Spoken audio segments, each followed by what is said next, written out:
Hey Muskegon, how do you like your ravioli? How about fried? I've got a great recipe for you. Stay tuned.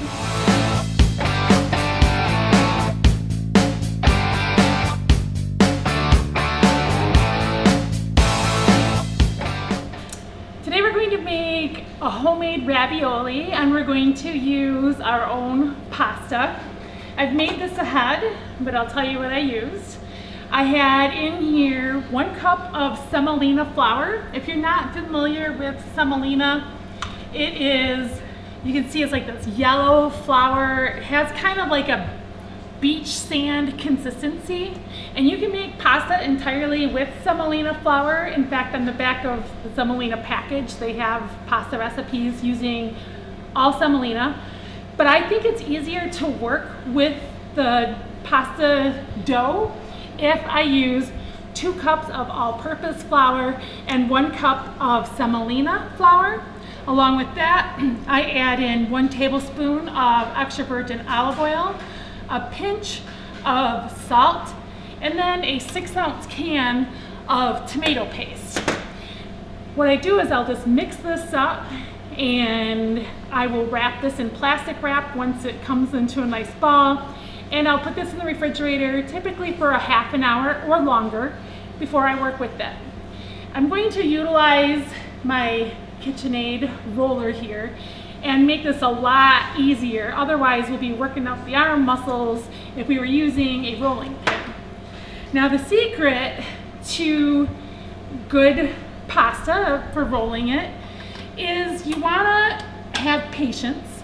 Never push your dough through or pull it through. You'll get holes in there. And once I have been able to pull it through or get the noodle through on the biggest setting,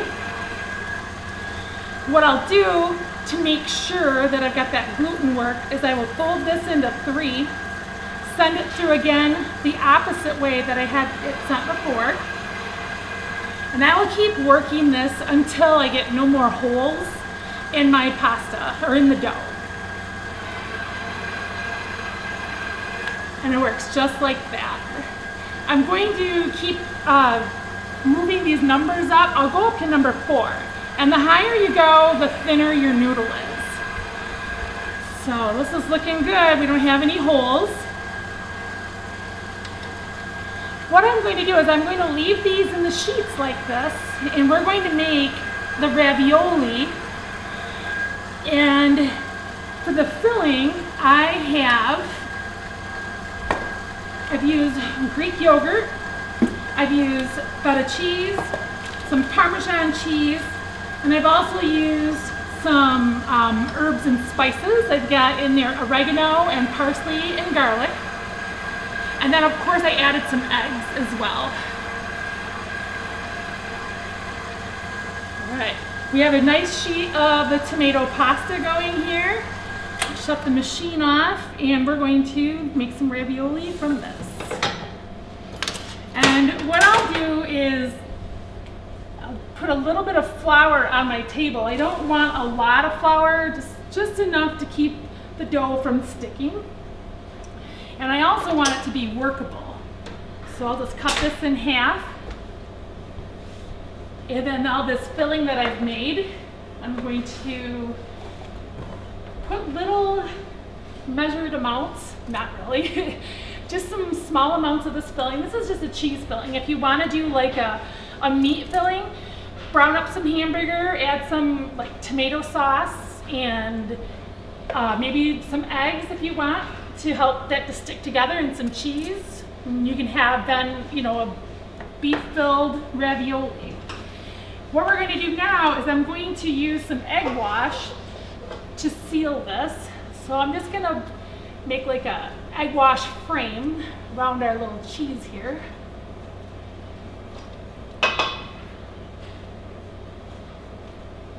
And I will just set this right on top, like so. And then just push all the air out of here. Looks good. And so that egg wash is going to help seal up the noodles. So from here, I can make these in any shape I want to. I can use a cookie cutter, make a heart shape. I'm just going to use pizza cutter, we're just going to make square ravioli. And this is going to get bigger when I fry these. So this will be like a good size, like an appetizer. And before I fry them, I'm going to roll them up in some egg wash and some Italian breadcrumbs. Let's do that real quick too.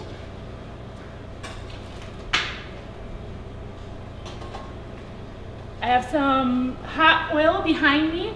I just use canola oil, whatever you want to use. I think if you try to use olive oil, it does get a little smoky. With the canola oil, I have the best luck.